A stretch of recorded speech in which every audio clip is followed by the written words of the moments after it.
Seigneur, mon cœur est agité. Pose ta main, viens le calmer.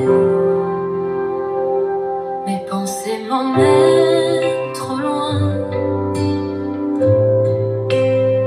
faire des peurs qui ne viennent de rien. Mais toi, tu me rappelles doucement que tu règnes infiniment. Tu murmures, je suis là. Même quand tu ne vois pas. Alors je te tends ma faiblesse et tu réponds par ta tendresse. Calme mon cœur avec ton amour, Seigneur. Fais taire le bruit intérieur par ta douce lueur. Calme mon cœur. Dans ton souffle je me tiens, plus fort, plus serein.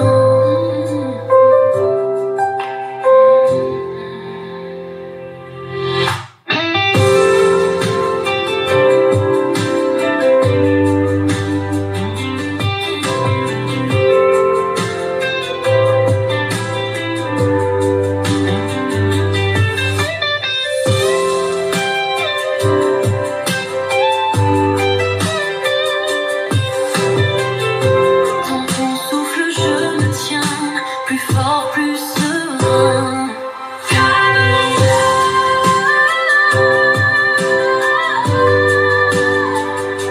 Avec ton amour, Seigneur, Seigneur, fais taire le bruit intérieur par ta douce lueur. Calme mon cœur. Oh. Dans ton souffle je me tiens, plus fort, plus serein.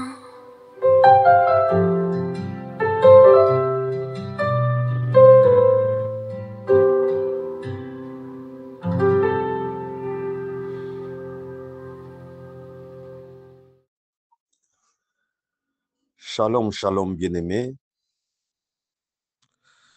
Moi, c'est le pasteur Jean Touzolana. Oui, bien-aimés, ça fait au moins un laps de temps qu'on n'a pas eu encore à partager notre moment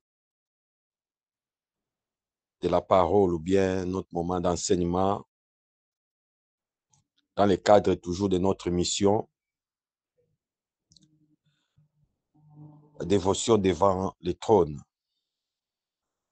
Oui, bien-aimés, ce soir, nous voulons encore et encore partager une parole ensemble avec vous. Voilà.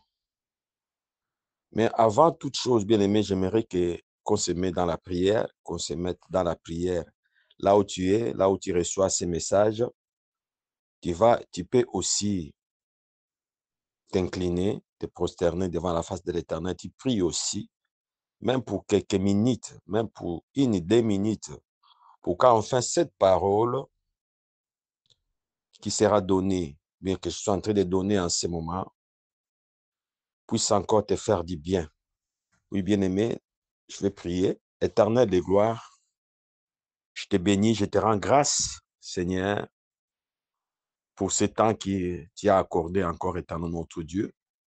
Toi qui es le maître du temps et des circonstances. Toi qui as permis encore, Seigneur Papa, que nous puissions encore revenir dans le cadre de notre mission, Seigneur Papa, la dévotion devant le trône, dans notre chaîne, Seigneur Papa, Robot Ministre TV. Père, je remets cette parole, Seigneur Papa, sous ton contrôle, sous ta puissance du Saint-Esprit. Seigneur Père, que les thèmes que nous allons traiter, que nous allons aborder, Que cela puisse toucher encore, Seigneur Papa, une, deux personnes étant notre Dieu Papa, qui accorderont, Seigneur, leur attention, d'écouter. Que cela permet à toute personne qui écoutera cette parole, Papa, de recevoir quelque chose de ta part. Seigneur, je remets ma bouche, mon intelligence sous ton contrôle. Papa, que le Saint-Esprit me guide, que le Saint-Esprit, Seigneur, m'oriente de tout ce que je parlerai ici, Seigneur. Oui, Père de gloire, que cette parole fasse du bien à ceux qui l'entendront, éternel notre Dieu. Je trempe ces moments, je couvre ces moments dans le sang qui avait coulé sur la croix de Golgotha et je lève l'étendard de la croix de Jésus-Christ contre toute puissance qui ne confesse pas le nom de Jésus-Christ, contre toute puissance contraire à la parole. Et je les repousse, je les renvoie dans les lettres secs, dans le nom de Jésus que nous avons prié. Amen. Oui, bien-aimés, je disais que nous sommes toujours dans le cadre de notre mission sur Robot Ministry TV. Et le thème que nous voulons partager, bien-aimés, est intitulé « Les langages de Dieu ». Nous voulons parler du langage de Dieu, ou bien, je peux dire aussi pour expliciter, comment écouter Dieu parler. Voilà, les langages de Dieu, bien comment écouter Dieu parler. Comment nous pouvons écouter Dieu parler. Donc, quel est le langage que Dieu utilise pour parler aux hommes? Voilà, bien-aimés. La question que nous devons nous poser, est-ce que Dieu parle encore jusqu'à nos temps, jusqu'à nos jours? Bien-aimés, c'est la question que nous devions nous poser. Et la réponse que je te donne, bien-aimé, oui, Dieu parle même très bien encore aujourd'hui. Hein? Dieu parle très bien aujourd'hui. Oui, bien-aimé, dans ce thème, avant d'abord de lire une portion de l'Écriture, je voulais juste te devancer un peu pour te dire que non. Aujourd'hui, nous allons commencer cette émission, nous allons commencer ce programme. Je crois que nous allons le faire en 2 ou en 3 parties. En 2 ou en 3 parties. Voilà. Parce que les thèmes même, quand on essaie un peu de les prendre en gros, bien aimé, on ne peut pas. On ne peut pas. Pourquoi? Parce que le langage de Dieu est multiple à tel point qu'on ne peut pas les quantifier, on ne peut pas les dénombrer. Mais nous allons prendre juste des éléments qui peuvent nous permettre de saisir ces langages quand Dieu parle. Oui, bien aimé, le langage de Dieu a pour importance, bien aimé, nous allons les lire dans les Écritures aussi, d'orienter l'homme, surtout d'orienter l'homme. Les hommes humbles, les hommes simples, quand ils saisissent le langage de Dieu, quand ils écoutent Dieu parler, ils se redressent. Voilà. Ils se remettent sur le chemin, sur la voie de Dieu. Voilà. Le langage de Dieu nous permet de saisir, mais de comprendre la volonté de Dieu, ce que Dieu veut. Voilà. C'est un thème très important. Bien aimé, si aujourd'hui, beaucoup de personnes, même à l'église, même dans le monde, expérimentent beaucoup d'échecs parce qu'ils ne suivent pas la voix de Dieu. Ils n'entendent pas, ils sont insensibles à écouter la voix de Dieu. Bien aimé, quand on écoute la voix de Dieu, on a la direction sur tout ce que nous pouvons faire sur notre vie sur la terre. Voilà. Quand on saisit les langages de Dieu, c'est très important. Bien, mais sans plus tarder, j'aimerais d'abord que nous puissions prendre une portion de l'Écriture qui va nous permettre de rentrer et de bien parler de ce thème. Oui, bien aimé, nous sommes dans les livres de Job. Je vais prendre le livre de Job. Job chapitre 33. Nous sommes dans le livre de Job chapitre 33, du verset 14. Nous commençons la lecture du verset 14 jusqu'au verset 18. Je lis la parole de Dieu.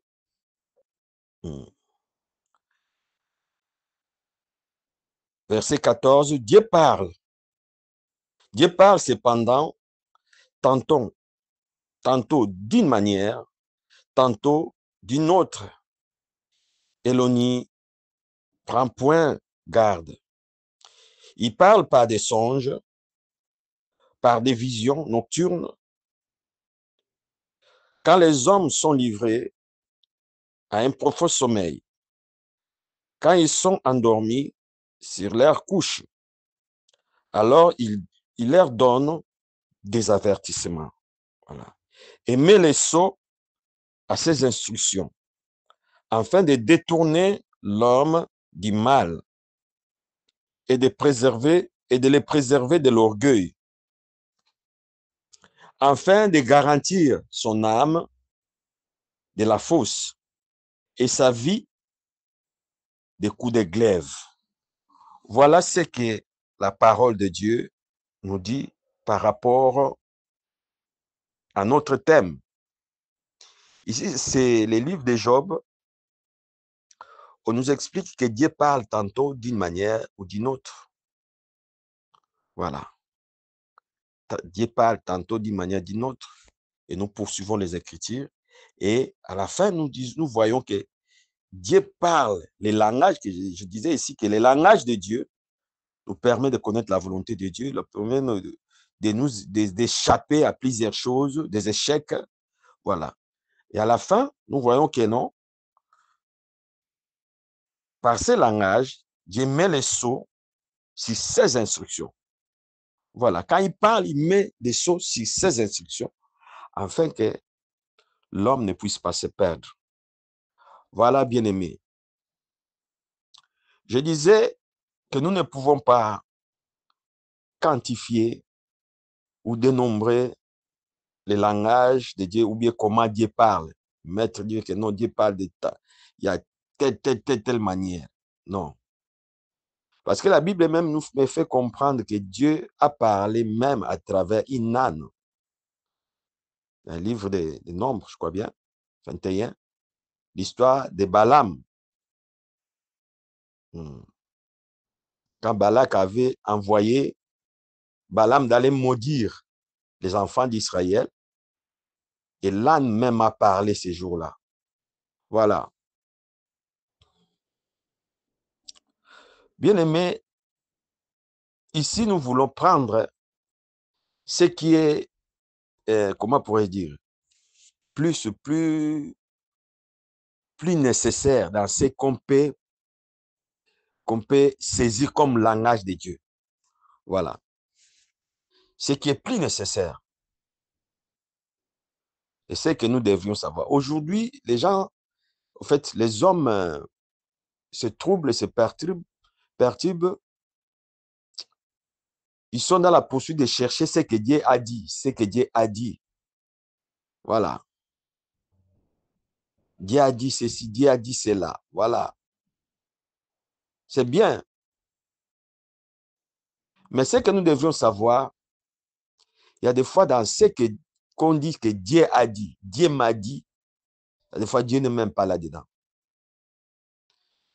Il y a un élément clé, bien aimé, cet élément ne trompe jamais. Et cet élément, c'est la première même. Quand je dis dans les langages de Dieu, c'est la première chose que nous pouvons, comment pourrais-je dire, prendre en valeur étant que le langage de Dieu. Oui, bien aimé, C'est ce qui est au-dessus de tous les langages en notre temps ici. Bien aimé, le premier langage de Dieu, pour l'instant, le langage qui ne trompe pas, langage qui n'a pas de confusion, bien aimé, c'est la parole de Dieu. Voilà. La parole de Dieu est le premier langage où Dieu parle aux hommes. La Bible que tu as, bien aimé, c'est là où il y a la parole de Dieu. La Bible que tu as à la maison, c'est là où il y a la parole de Dieu. C'est là où il y a tout ce que Dieu a écrit pour l'homme. Voilà. Quand on cherche à savoir, à connaître le vrai langage de Dieu, qui n'a pas d'erreur, bien aimé, c'est la parole. C'est la parole de Dieu. La Bible me fait comprendre dans le livre des Hébreux, Hébreux chapitre 1er, verset 1 à 2.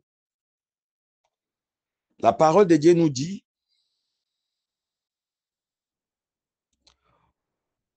dans les autres temps, dans les autres moments, avant, dans les temps anciens, Dieu parlait aux hommes à travers les prophètes. Oui, Dieu parlait aux hommes à travers les prophètes. Mais dans notre temps d'aujourd'hui, ou bien dans ce temps où nous sommes, Dieu nous parle à travers les fils, qui est Jésus-Christ. Voilà. Dieu nous parle à travers les fils. Et les fils, c'est Jésus. Oh, la Bible est complète encore dans le livre de Jean, chapitre 1er.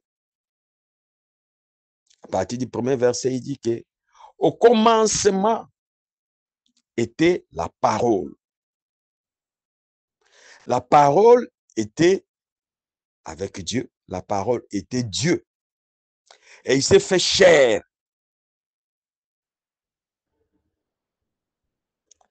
Et cette parole, c'est la lumière du monde. Voilà. Bien aimé, nous voyons que non, quand Hébreu parle que dans les temps anciens, Dieu nous parle à travers les prophètes, mais dans notre temps, à ce temps-ci, Dieu nous parle à travers les fils. Donc, Dieu nous parle par rapport à sa parole. Bien aimé, le premier langage de Dieu, c'est la parole de Dieu. Donc, si tu veux écouter Dieu parler, si tu veux saisir comment Dieu te parle, bien aimé, consulte les Écritures. Écoute la parole de Dieu.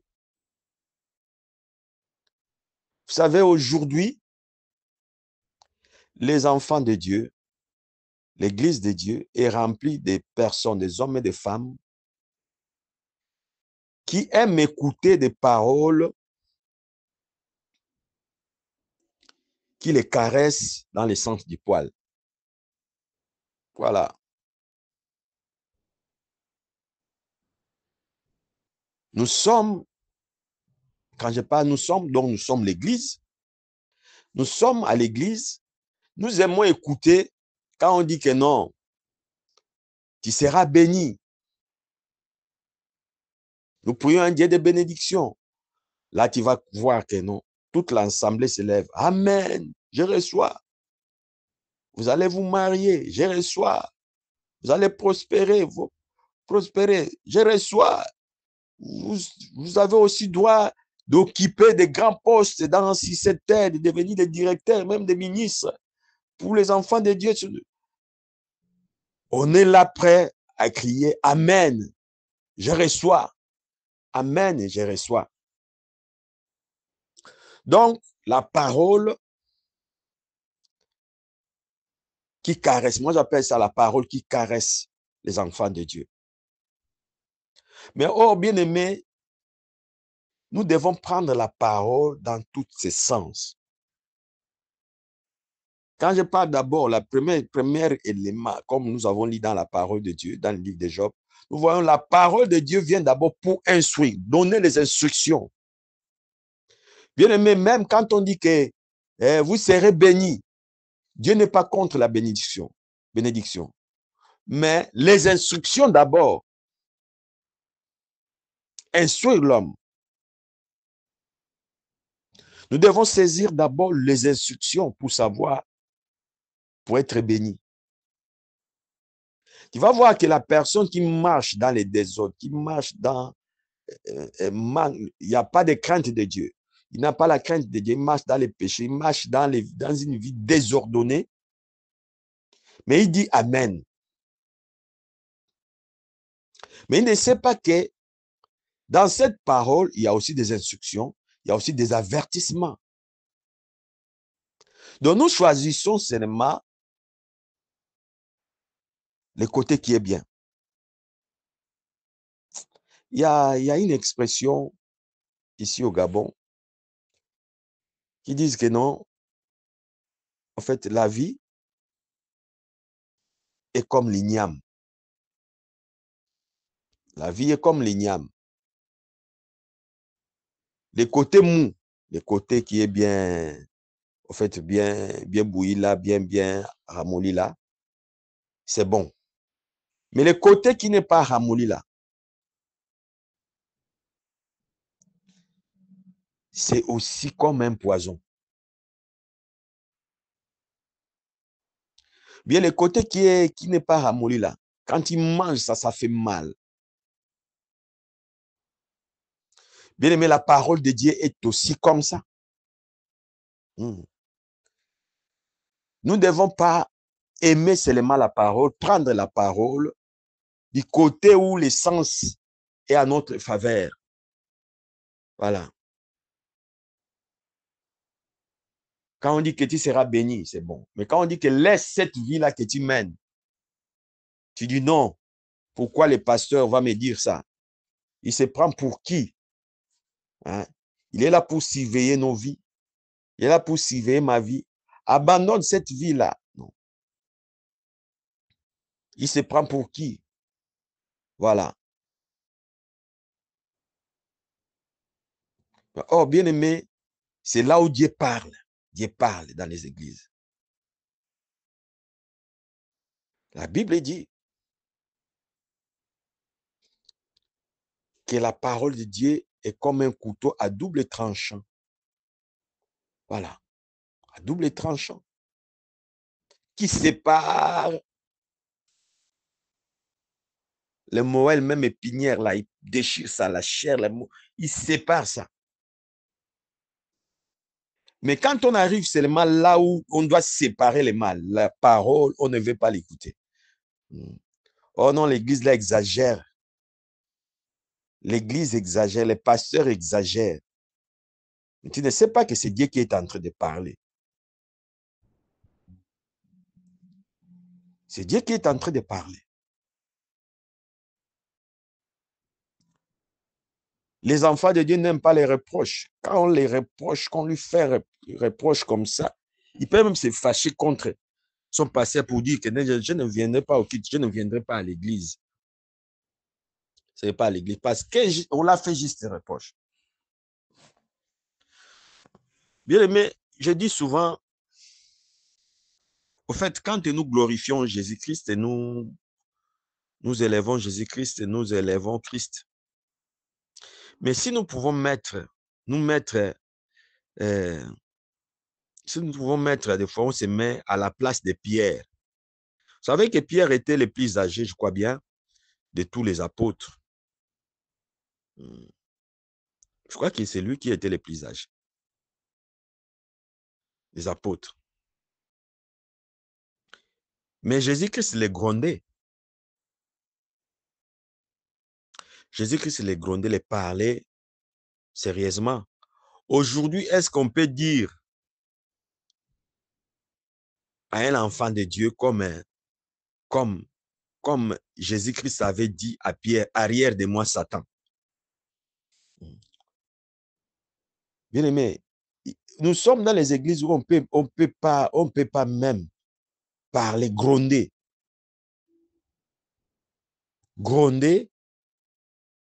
les enfants de Dieu. Mais on te gronde par rapport à la parole, c'est pour ton bien, pour ton instruction. Tu refuses.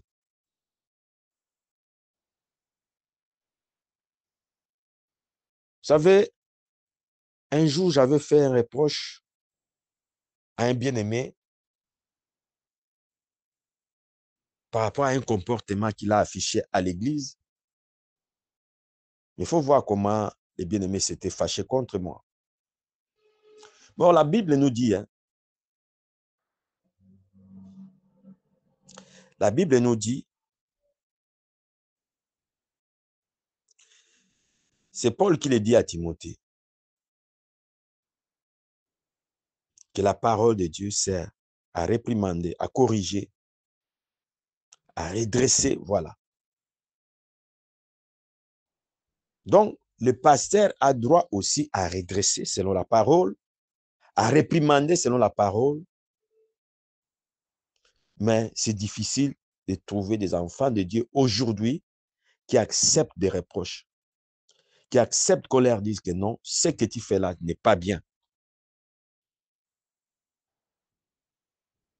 Mais nous sommes là, nous cherchons que Dieu puisse nous parler.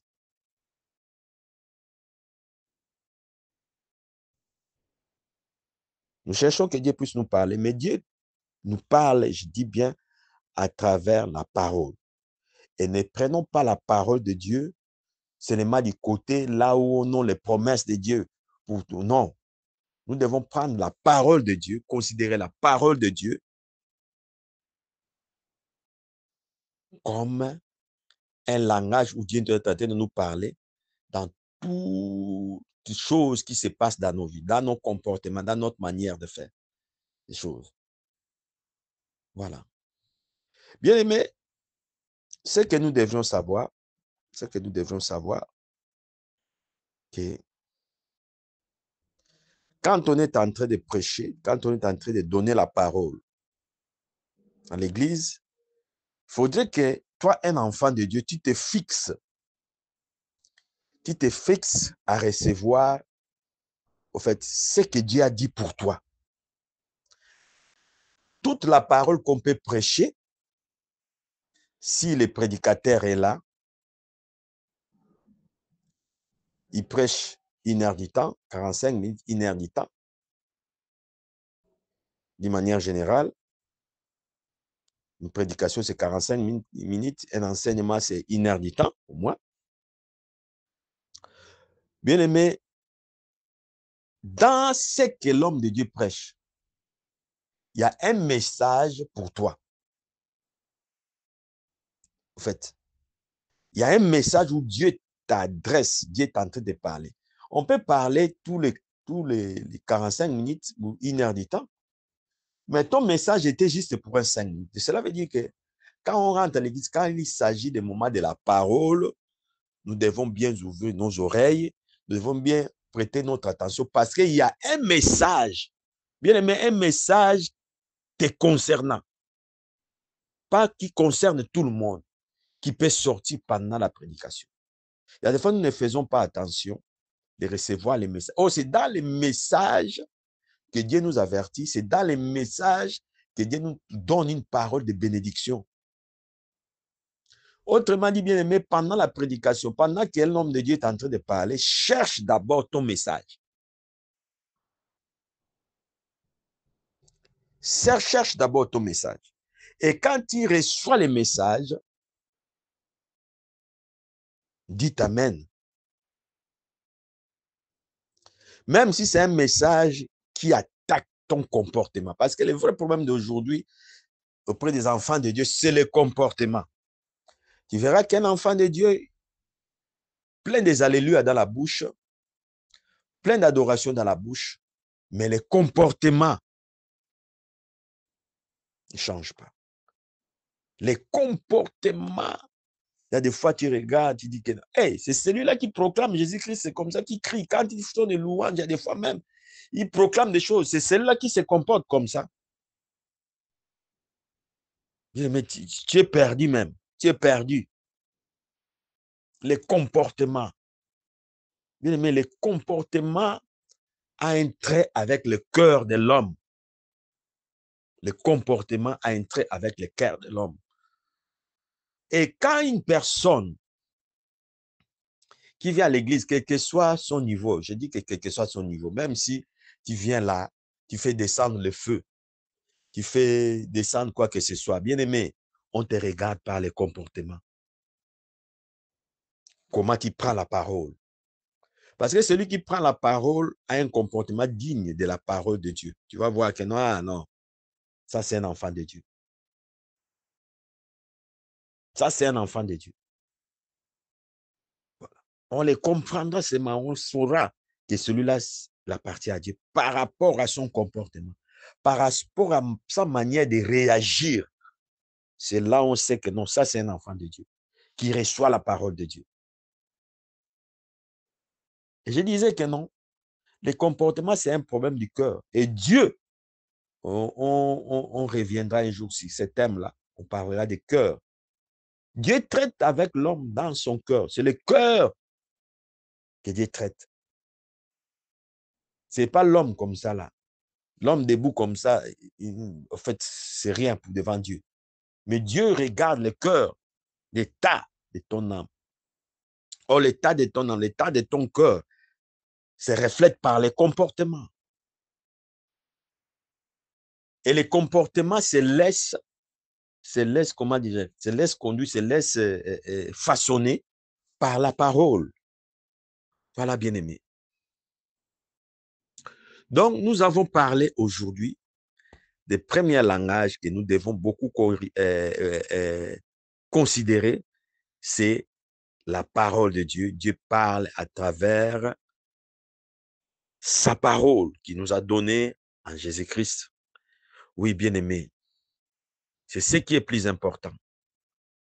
Saisis la parole de Dieu. Tu veux écouter Dieu te parler d'une manière claire et précise.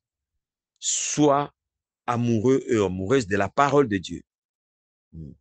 Ne cherche pas la parole qui te berce seulement. Autrement dit, la parole des promesses. Hein? Oui, mes ennemis, machin, tout ça là, machin, tout ça là, ils combattent, mes combattants, ils me vainquent. Oui, c'est bien. Mais cherche aussi là où la parole qui redresse, qui te redresse là. Aime ça aussi. Aime ça aussi. Aime ça aussi. Aime ça. Il y a de ces personnes, il y a de ces enfants de Dieu à l'église qui disent que non, un pasteur ne peut pas me reprocher. Mais le pasteur est aussi comme ton père. Même si le plan spirituel, le pasteur aussi est comme ton père. Est-ce que ton père qui t'a mis au monde, quand il te réprimande, tu vas dire que ce n'est pas mon père. Mais pourquoi quand les pasteurs réprimandent, redressent, il y a des enfants de Dieu qui boudent. Qui boudent.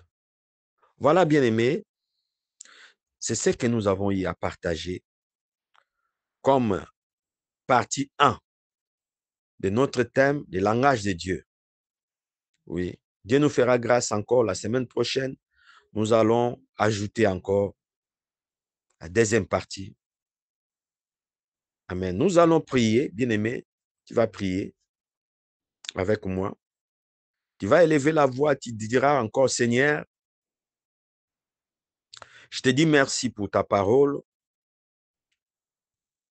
Je te dis merci pour cette exhortation, pour cette portion d'enseignement. Seigneur, permets-moi que je puisse être amoureux et amoureuse de la parole de Dieu. Prions, Seigneur de gloire, Papa. Je te bénis. Je te rends grâce encore, Papa, pour ce temps, pour ces moments que tu nous as accordés. Tu nous as parlé des langages, comment t'écouter parler, Seigneur Jésus. Or, Seigneur, nous savons que tu parles à travers ta parole. Papa, permet que nous puissions être des amoureux et amoureuses de la parole. Que nous puissions saisir à tout moment ta parole pour comprendre, Seigneur Papa, la direction que tu traces pour nous chaque jour, éternel notre Dieu.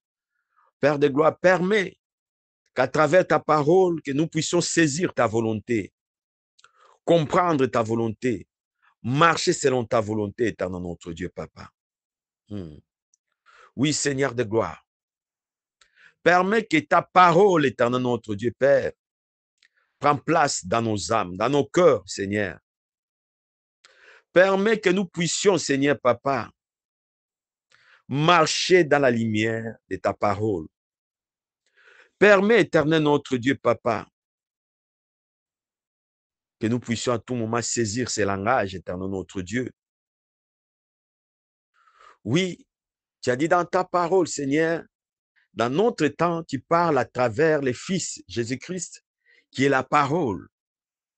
Nous voulons, Seigneur Père, marcher selon la parole de Dieu. Nous voulons, Seigneur Papa, marcher selon tes préceptes, tes commandements. Nous redresser, Seigneur Papa. Oui, éternel notre Dieu, selon ce que nous saisissons comme la parole. Permets, éternel notre Dieu, que nous puissions à tout moment être encore de bons lecteurs de la parole. Oui, Seigneur de gloire, Papa, façonne nos vies par ta parole. Façonne nos vies, Seigneur, Papa, par rapport à ce que tu dis. Que nos vies soient transformées par ta parole, éternel notre Dieu. Oui, Seigneur de gloire. Je remets, Seigneur, ton peuple. Je remets, Seigneur, Papa, ceux qui écouteront cette portion d'écriture en tes mains, éternel notre Dieu. Oui, Seigneur. Prépare leur cœur, Seigneur, Papa, à aimer la parole, à aimer ta parole, Seigneur. À aimer la parole, à ne pas rejeter la parole, à ne pas choisir la parole. Oui, Seigneur.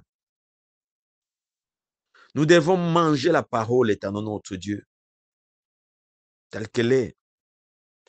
Oui, Seigneur. Oui, Papa. Toi qui es l'agneau pascal, éternel notre Dieu. Tu as dit que tu as recommandé, Seigneur, cet agneau devait être mangé dans toute son entièreté, éternel notre Dieu, Père. Même si nous tombons, Seigneur, Papa, du côté où, Seigneur, Papa, les intestins de l'agneau, Seigneur, Papa, avaient un goût amer et nous devions toujours le manger. Oui, Seigneur, que nous puissions manger la parole de cette manière. Que nous puissions nous accrocher à la parole de cette manière. Même quand ça ferait mal, comme l'alcool versé, Seigneur Père de gloire, c'est une blessure fraîche, éternel notre Dieu. Papa, nous devions l'accepter parce que c'est ta parole. Et nous savons que cela nous fera encore du bien. Oui, Seigneur de gloire. Cela nous fera du bien, Seigneur. Cela va nous guérir. Oui, Seigneur de gloire. Fais de nous, Seigneur Père, des vrais amoureux, amoureuses de la parole de Dieu. Dans le nom puissant de Jésus que nous avons prié. Amen.